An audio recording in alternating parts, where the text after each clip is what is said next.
Welcome to Backstage with Becca with special guest Shereen Pimentel.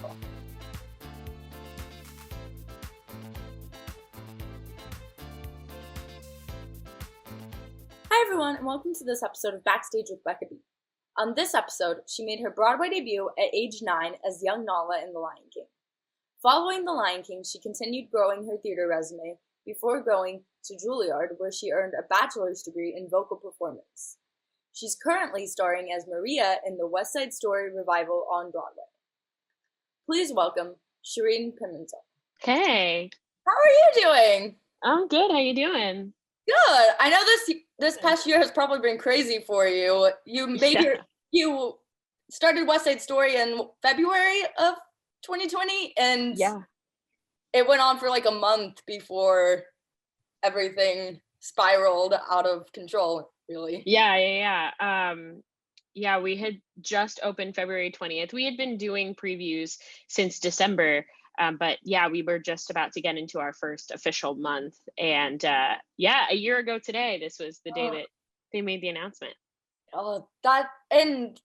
Everyone's overcome so much since, and I keep saying theater people are resilient. Like, they found a way to keep going, and they found a way to like share their talent online virtually. It's incredible and inspiring, to be honest. Yeah, it's been really, really exciting. People are using things that we had never used and mediums and just, I don't know, innovating to be able to still bring art to the world. Yes, and it's much needed. Well, I'm so excited to have you on today. Your voice is stunning. I was listening to YouTube videos last night of you singing, and I listened to your new song, which I'm going to get into later.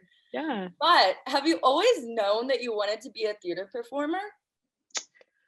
Not always. I did know that I wanted to be an artist. I wanted to be a dancer first, actually. Yeah, I wanted to be a professional ballerina since I was like 3.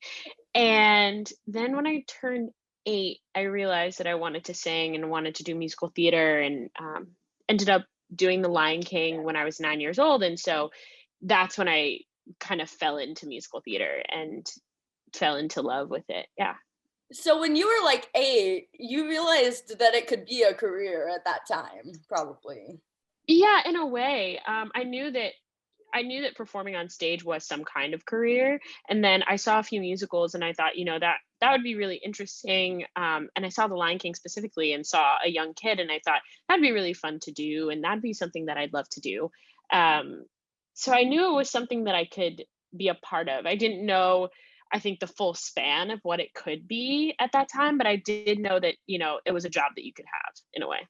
Yeah, of course. And who was it that was like, hey, you can sing, like, you can do this, you should go audition for The Lion King? Actually, no one at that time. I found an audition and asked my parents if they would take me, and they did. I had never had a voice lesson. I had never really like sung for many people.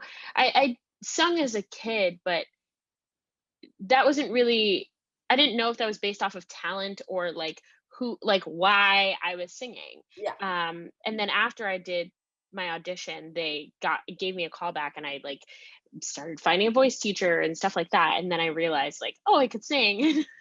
So you kind of had the natural ability. Yeah. At that time, it was just kind of whatever I had. And then I learned from there. How crazy was it at 9 years old making your Broadway debut? Did you like realize how big of a deal it was? Because you were young at the time. Yeah. In some way, yeah, I did know, just because it was so exciting for my family to come see it. And, it was in our like local newspaper and stuff like that. So that it's like a really cool and important thing to do. But I don't think I got the full span of it until I was like an adult, doing a Broadway show and Tony Awards or any of those kinds of things. I was obsessed with the Tony Awards at that time, but like I didn't get the whole thing of what it is to be on Broadway fully at the time. And also, you're stepping into a world of a movie you probably watched multiple times as a kid. How magical is that for a kid to be part of that world on stage? Like, not only viewing from the audience, but like actually in it on stage. Yeah, it's really, really exciting. You just get to play. It's fun. And I think as a kid, it's so easy to just have a good time and and to do the thing that you have seen on TV as a person, and you see a lion and you know that that's what you're doing, and you get to kind of inhabit that story. So it was just really exciting to do it. What did you learn from your fellow cast members at the time? Because you were probably one of the youngest, if not the youngest, in the cast. Yeah, yeah. Um, I definitely learned from them actually that I wanted to do it professionally as an adult, do musical theater. Um, at the time, I didn't fully understand, as I said, like, I didn't understand that it was a full career. I knew it was something you could do, but I didn't know that you could basically spend your whole entire life dedicated to this. And that's something that I learned from them, and saw them doing it for themselves in their lives. So that I think the whole entire cast, they were the reason kind of why I moved forward with it. So I'm curious. I feel like the answer is probably no, but did you have any stage fright going into it as a kid, or were you just like excited to be on stage in front of an audience? Yeah, I was more excited to be on stage in front of an audience. I love being on stage. I just it's exciting, and I like it better when there are actually people in the seats, like a whole bunch of people, a whole bunch of strangers, than just like being in a small room doing something, or like on a stage with nobody in the seats. So I really, really loved it. I saw something or was listening to something yesterday that was like, someone was like, I'd rather perform in front of like 1,000 people than like 20 people. It's Yeah. just less scary for some Yeah. reason. I mean, why is that, do you think? Oh,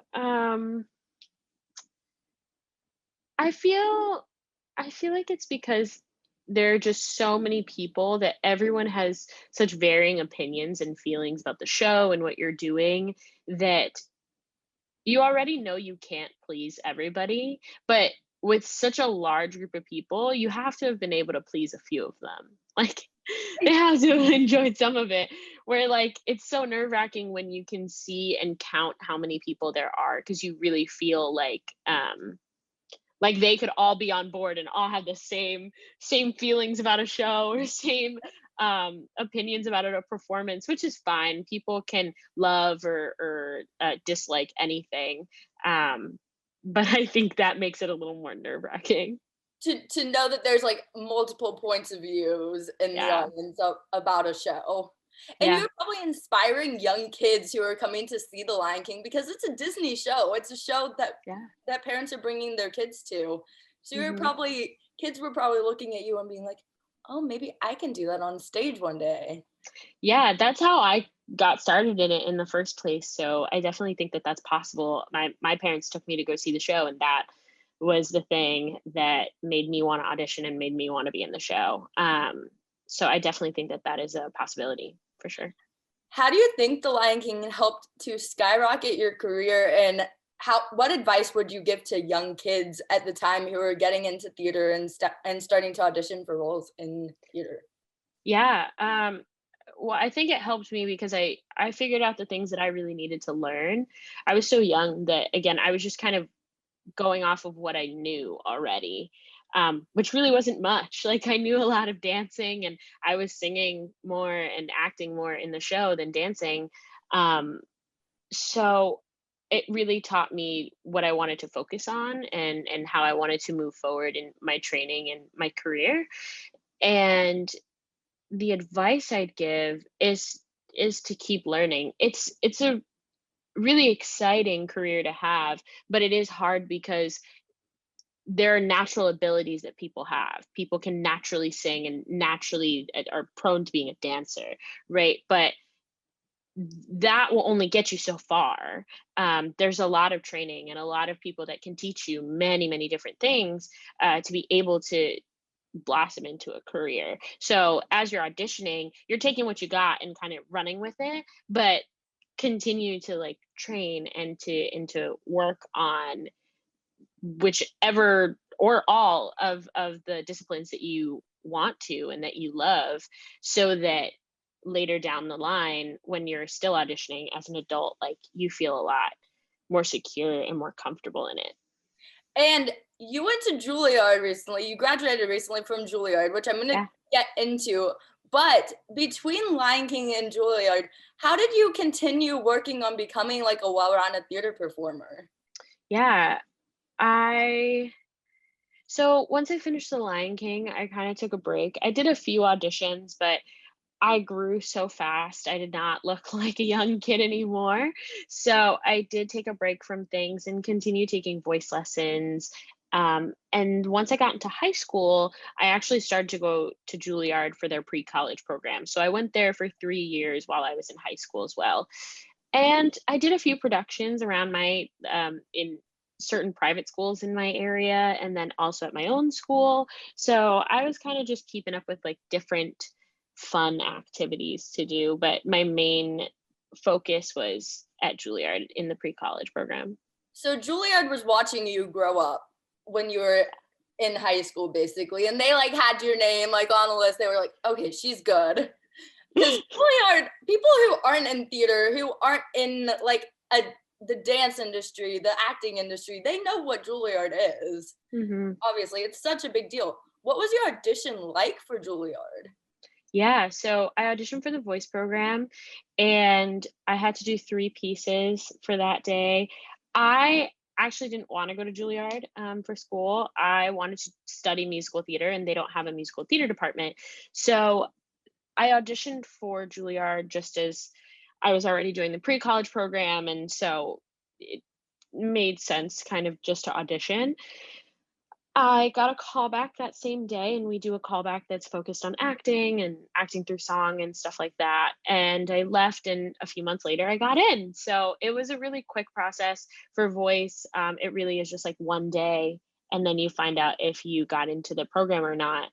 Um, yeah, that was kind of my like process through Juilliard. It was exciting and confusing at the same time, deciding on college.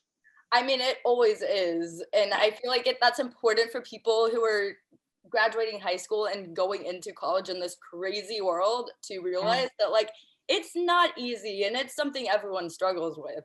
Hmm. Deciding where Yeah. to go to college, deciding like where to send their applications to. Hmm. I mean, what was your experience like at Juilliard and how did you continue training in acting and in musical theater when you say they didn't have a musical theater program, it was a voice program. Yeah, so I studied classical voice and um it definitely helped certain parts of my training. I studied voice. So, that part was kind of taken care of.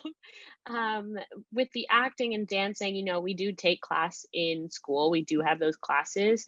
But they're not as focused as say like a musical theater program would be or a drama program would be. So I also took other classes. My junior year, I was a part of a program called the Link program, which was really amazing with doing connections to people, but also was a great like 2-week program of just musical theater and just studying that. So that was really great to do, to connect with the industry again, because I kind of was removed from it with doing a classical program. And on top of that, it was really great to just focus on musical theater and kind of dive right into it. How did Juilliard prepare you to sing 8 times a week on a Broadway stage? Because that takes a lot of stamina. Yeah, it definitely does. I think the Juilliard schedule is the thing that really helps. We have an incredibly rigorous schedule. My junior year, I spent more time at Juilliard probably than I did at my own apartment. I was there from when the sun came up to way, way, way, way, way later than I should have been till the building locked, and singing and training. And so I think that really was the big help, to getting used to the Broadway schedule and performing 8 times a week. And the Broadway schedule is crazy. And I want to Yeah. get into Broadway. Did you get your audition? Am I correct? You got your audition for West Side Story while you were still at Juilliard because you graduated. Yeah. Yeah. So I auditioned the summer of my junior year, so right before I went into my senior year. My agent found an appointment for me for the understudy standby track for Maria. So I auditioned for them, and then I actually went on tour for about 10 days in Europe with Juilliard with an opera. And while I was out there, my agent called and said that they wanted to see me for the role of Maria instead of the standby, which was really exciting. And when I got back, I was studying it and working on it and ended up having a work session with Telsey and Company, and from the work session I got cast. So the creative team watched the tape that I did for that work session. Wow, what was going through your mind? Because you were what? You're 21 now, so you were like 2019 then? Yeah, actually I'm 22 now. So I was Okay, 20, 22. I think. Yeah, yeah, You're yeah. 20. Yeah, I was 20 at the time. I didn't think I was going to get the job, honestly. I was really just excited to do it. I'd been at been around Telsey for a few months, just auditioning for different shows and kind of throwing things at the wall and see what stuck. Um, so I was just excited to try it and excited to know that they saw me maybe in the role. Um, but once I got it, it was again extremely exciting. It was also nerve wracking. I'm 20, like Yeah. I just turned 21 like the day before we started rehearsal for West Side. So I was finally like of legal age the day before we started the show. Um so it was definitely a big thing to take on. But still, it's like you're still growing up, you're still getting used to the world, you're still in college. Like that's Yeah. still a time when you're figuring things out. Like Yeah. I think people are like, okay, well, people in college, they're full on adults, they're ready to take on the world. Mm, it's a crazy world. It's kind of scary. I'm still not ready to take on the world. It's difficult. Yeah. So, what was the rehearsal process like for the revival of West Side Story? Because I've heard that this production goes like above and beyond in every kind of way, and it's just a crazy, magnificent show. Yeah, I like to say that this was a show that took the original script and took the original score that's honestly incredibly beautiful, kept it, and then built the show as if it was a brand new show. Um, which again was very scary because I saw the last revival that was on Broadway and I've seen the movie, and so I have my own preconceived notions of the show and the role and everything, and we were kind of throwing all that out the window and starting again, which the artist in me was so excited. The person in me was very nervous. But the artist in me was really excited to take on that um, challenge at the end of the day. So that's really what it was like. It was like working on a brand new musical, starting from scratch almost. But having a solid foundation of a book and a score that had stood the test of time. How would you say that working from scratch on on a revival of a musical like West Side Story helps the cast as a whole like build chemistry for the stage for when it opens on the stage when audiences come to see the show? Yeah, it really gives us the opportunity to build however we'd like to. It gives us the chance to just organically sit and make something instead of feeling like we have to fit in to um, a certain like idea of what it is. It gives us the opportunity to play and then to bring ourselves to the characters so that I don't have to play it like anybody who's played it before. I get to play it as myself. And so that's really, really exciting. Again, challenging because the person in me, I've seen those people, and I Yeah. love them. I thought they were absolutely fantastic in the show. So the person in me thinks, well, it'd be great to stick to it. But the artist, and I think the cast in general is really excited to kind of put themselves into it. How did the creatives kind of let you know and make you feel more comfortable with making the character of Maria your own? Oh, yeah. I had many conversations with different creatives, just kind of talking about how every single person was cast in the show for some part of themselves that they brought to the role. And sometimes I'd forget that, and we'd then have another talk, and I'd remember that every choice that was made, many people can play it. There are many people out there who could play Maria, who could sing it, who can act it, who are phenomenal. But they specifically picked me because of a part of myself that matched their vision. So that was something that I always had to remember and always kind of had to like stick to. And they always reminded me of that because, again, it's just really hard to get lost in something, especially when it's a revival. Yes. And how do you think you bring yourself to the character of Maria, speaking of that? Yeah, my mom likes to say that Maria, in the way I play it, is exactly how I used to be when I was 16 years old, which I really like. I have been able to give Maria a little bit more fire and a little bit, I think, more dimension to her that we have always been missing.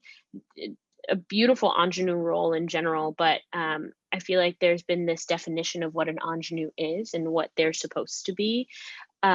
And I got the opportunity to kind of like round her out as a person, and give her more than just the head over heels in love kind of person who's extremely happy and joyful all the time. I got to give her a whole bunch of range in many different colors. What was the craziest part of rehearsal and the craziest thing that like the craziest idea the creatives had for the stage and for like the set of the show? Yeah. Well, one day we tested something. It only lasted that one day that we tested it because it just wasn't going to work. For the Tonight duet, they wanted to lift me and Tony in the air, on the last note and have us fall backwards and be carried off stage by people.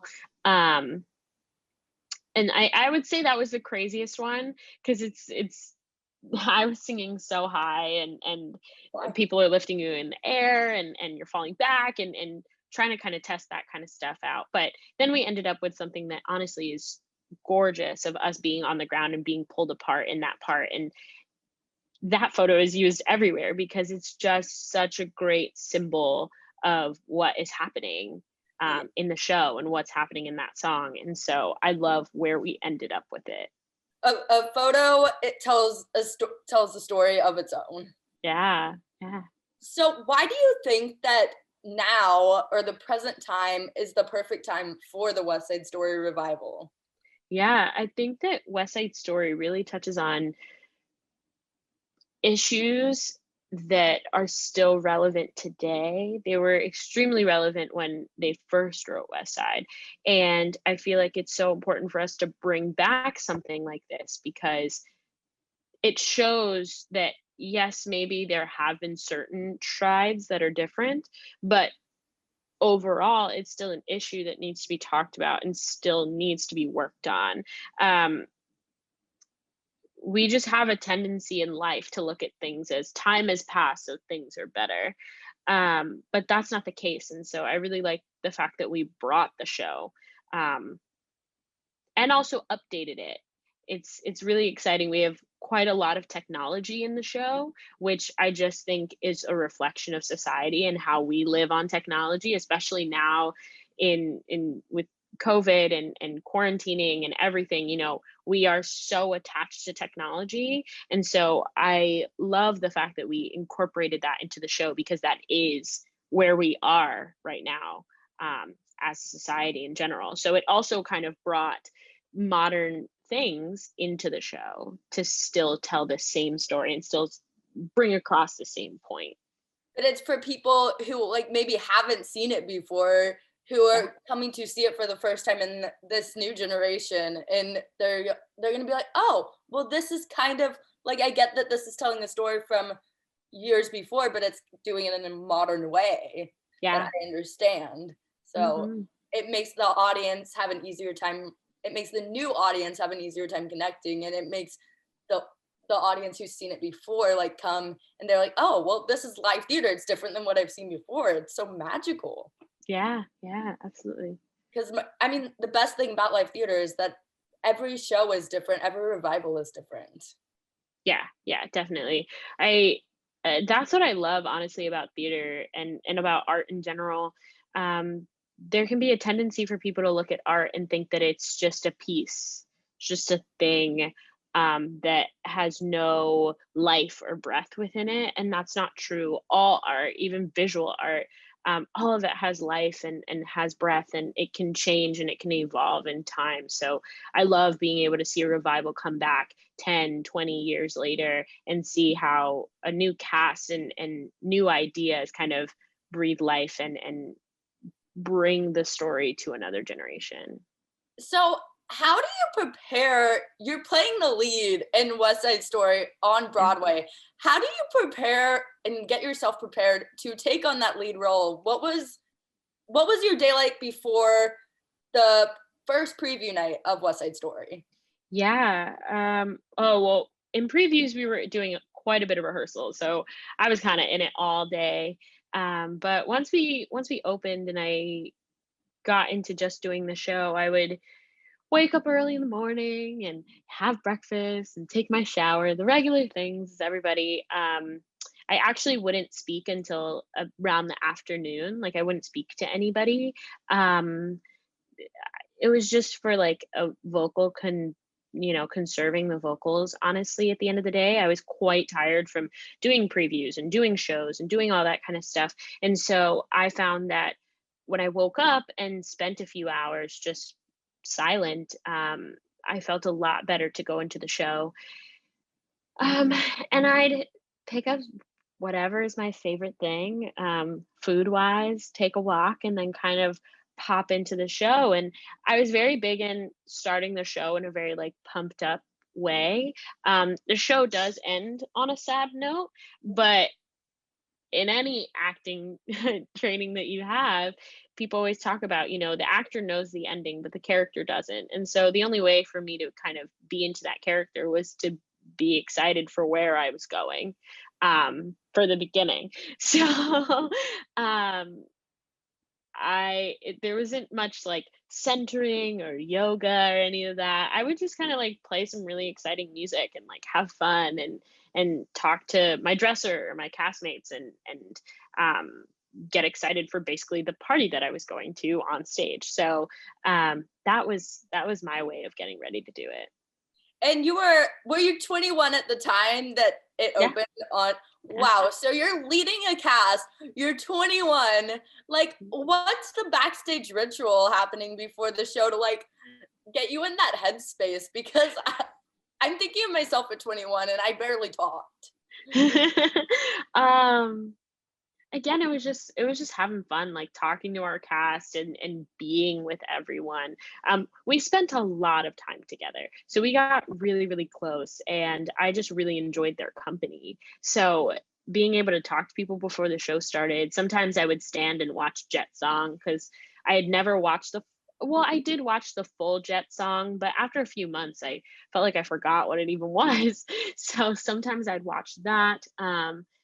It depended on the night and what I needed at that time, to be able to get into it with the cast. But we had fun. Like everything was just so fun. And there were so many young people in our cast and a lot of Broadway debuts going on. So it was really about just like enjoying ourselves and being with each other on stage. I was gonna say y'all are probably all close to the same age, so that makes Yeah. it more like a party and like more like you're like in your zone. You're like kind of in like a school class, but Yeah. Yeah. but it's more fun maybe than Yeah. school. It's way better than the school environment because you're actually doing like you're doing and you're learning as you're doing on Yeah. stage. Absolutely. Yeah. You mentioned rehearsal process during previews. How much Yeah. does a show change during previews of before its Broadway opening? Yeah, it depends on the show. Um, our show we actually changed quite a bit from the beginning to when we ended up opening. We had about a 2-month preview process, so we could change anything at any time, and we were doing brand new choreography. So um, that's a big undertaking, and so we had some choreography and certain kinds of formations for the dance numbers, and by the end of it we had completely different ones. So it does change. It can change quite a bit, and some things you just feel like that's it, we did it, we're moving on. And so it really depends on the show.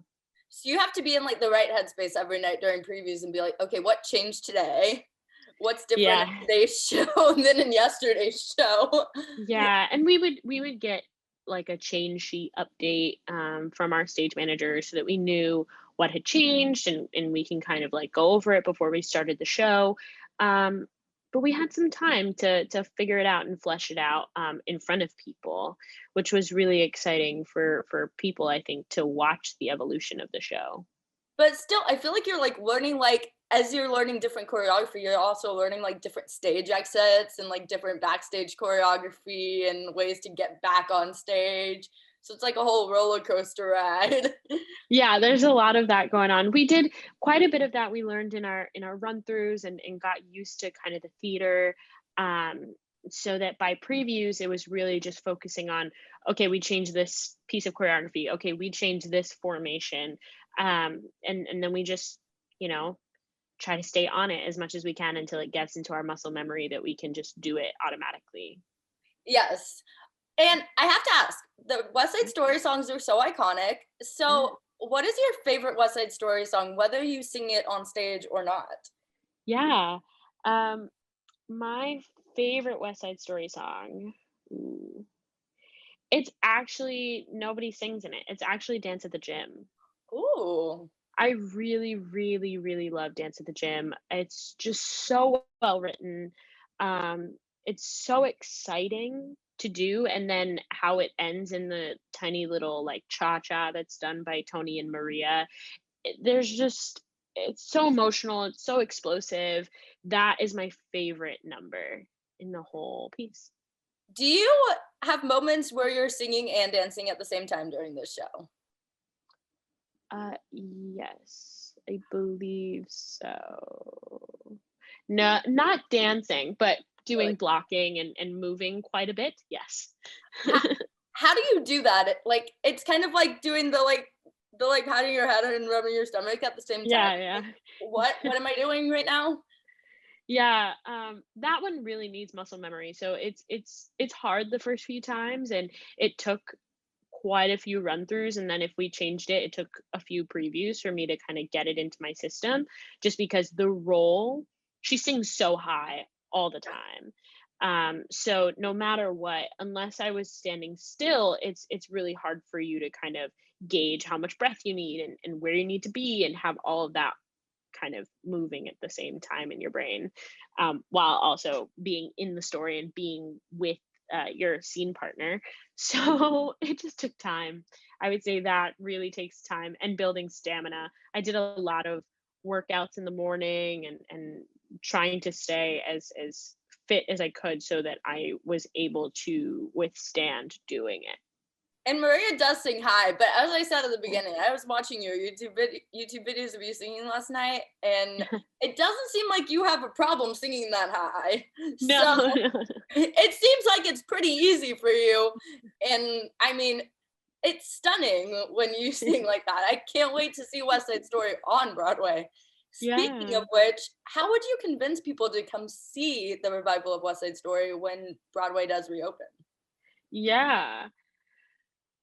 I like to say it really has something for everyone, I think. Um, it has something for the older generation of it's the same book, it's the same score. You still get to see the same thing you love. And it really has something for the younger generation of being able to see just the modernization of art in general. Um, so I like to say it really has something for or if you're a theater lover already, it's art, it's theater. That's what you get to see. And if it's your first show, we incorporate so many different mediums that you'll be able to experience the same thing, I like to say, as like watching a TV show at our show. And so everyone watches TV basically, so you get that chance to be able to do that in a Broadway. theater, which is not usual. So yeah, I just like to say it's got something for everyone. But it's better than watching a TV show because you also get to see people live on stage in front of you. And it's like, Yeah. you don't get to, when you're watching TV, like people aren't coming out of the TV screen. So Yeah. it's not nearly as fun. And it's like, you're more inclined to like go on your cell phone and be like, oh, what's happening on Twitter during a show? Mhm. You're like, oh, there's people like right in front of me. Okay, I'm gonna pay Yeah. attention the whole time. Yeah, it's true. It's true. So, what's your dream role on stage? My dream role. It does change from time to time. I think I have more of like a dream list than a one role. But I'd say I would love to play Clara in Light in the Piazza.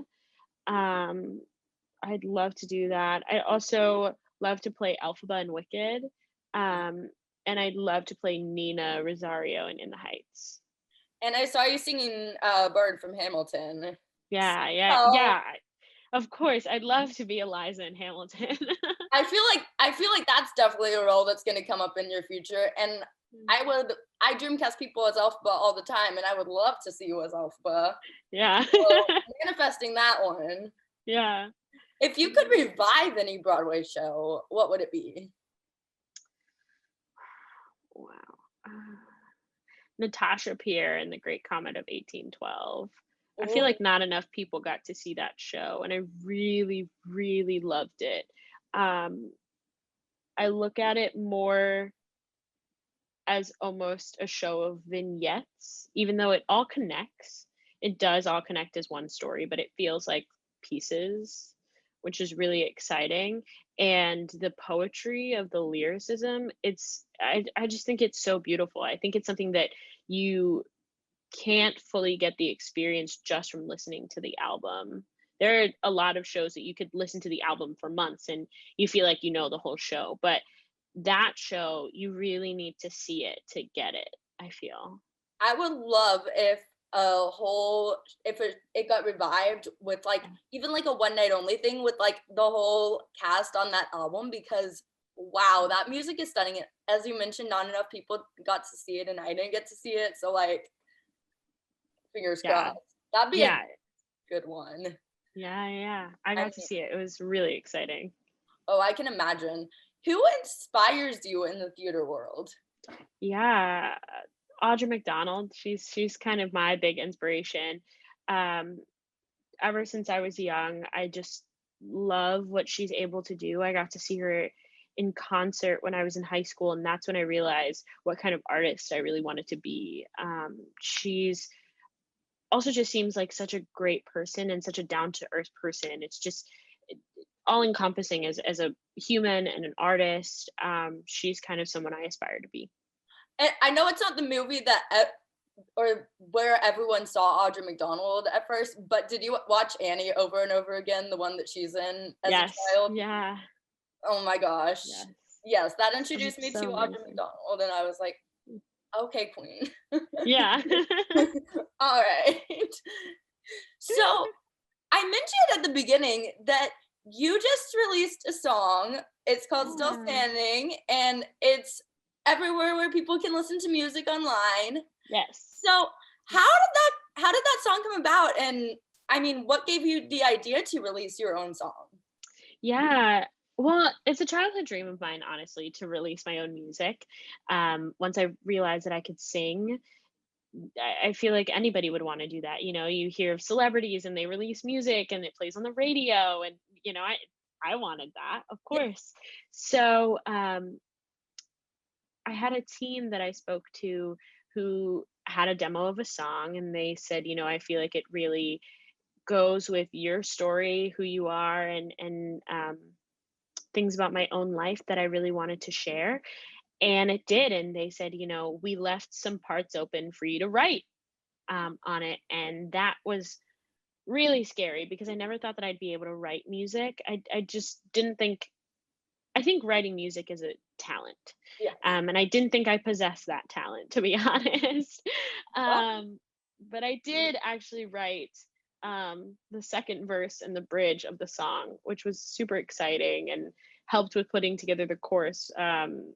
the choir part of the end chorus of the song. So it was just really great to collaborate on it and have this song. Again, it is a song really for anybody. It is based off of my own struggle with, I have endometriosis, which is, yeah, a chronic illness, and so I ended up working on this song because I had surgery last September, and it really felt like it spoke to that experience. But it also feels like a breakup song, and it feels like any of that stuff that anyone can relate to, and still, I think, hopefully, be inspired by. Because it really is just a song about resilience and kind of getting knocked down and standing back up and pushing forward. I love that, and I love that you say that it has to do with endometriosis because not enough people are like, if you don't have it, I feel like you're not aware of like what people who have it go through. So Yeah, like yeah, it's something that I've definitely gone through before and I go through a lot. yeah, And it's tough. It's tough. So yeah. are you thinking about like writing new songs in the future and continuing to release your own music? Yeah, I'm hoping to be able to get out an EP and an album at some point in the next few, like, maybe year or two. We'll see how I just kind of get into writing more. Um, but yeah, I want to release more music. I've always been kind of afraid of um, how people will perceive the music and if it'll do well and all that kind of stuff. And with, I think the past year has just been extremely eye-opening on life and how to live it. And with that, it's kind of pushed me to just try to do it. And writing the song or helping to write your song probably gave you more confidence. Which, speaking of confidence, how do you work on self confidence in such a tough industry? Because I mean, the entertainment industry in general and the theater industry is like ridiculously tough. Yeah. I think it's something that we can just do in our daily lives, the same kind of the like self-confidence work, um, whether you're in the industry or not. I really, really focus on liking myself and what I have to offer. I once heard this woman say, I love myself, and if you like me, that's just the icing on the cake. And I had never thought of it that way. That in life, as long as we like ourselves, that's enough. And so that's what I try to just work on with myself. Some good old positive self talk, trying things that I never thought I could try. I've done a lot of that in the past year, which has been Yes. exciting, um, because I feel like we're very afraid of, just people in general, we're very afraid of failing, or things not being exactly perfect the way I see it. Um, and I realized that as long as you learn something, like, it goes well. It doesn't have to be Yeah. perfect, and you learned something. Um, that's pretty good. You get out of your That's comfort pretty zone. good. Yeah. And And you get a new hobby and you get a new skill, that you can just work on for yourself. yep, and you can be like, "Oh, I got out of my comfort zone at least. Hey, Yeah. what's Yeah. better than doing something new that I never thought that I would be able to do or that I never set my mind to before maybe?" Exactly. Yeah. So, do you have anything else that you've been working on in quarantine, whether it's singing related or not, that you want to share? Not anything I've been working on that I'm going to like release or anything. As I said, I've been taking up a million hobbies. So I'm learning how to roller skate. Love Um, that. yeah, I've fallen down quite a bit, but it's really fun. You have to Yes. fall and get up and try again. So I've been doing that and really getting into expressing my love for the Marvel universe. I've always loved the MCU, Ooh, but I've never been like vocal about it. So I've kind of been more out there about that and talking about that, which is really fun. And something I'm enjoying in general. It's something I'd say like my ultimate goal in my career is to be a part of the MCU in some way. So it's just fun to kind of talk to people and talk to fans of the MCU and see what their feelings are and how they feel about who's their favorite superhero, what's their favorite movie, like all that kind of stuff. If you could turn any Marvel project into a musical, what would it be? Um, I don't know if I want to, but if I had to, um, I would say I'd actually say WandaVision. I know it's the most recent one, Oh, and that would feel like a bandwagon kind of thing. But no, I think it could be quite interesting to try. I have a Um, favorite, but yeah. Oh, WandaVision. WandaVision is absolutely amazing. it's my favorite. Um, I feel like there are ways to actually make that into a show, and Wanda, you know, would be an amazing lead character to have on Broadway, to be honest. There'd be so many like power ballads for women coming from that show. Um, so yeah, I think that'd be really fun. People would love that so much right now because Yeah.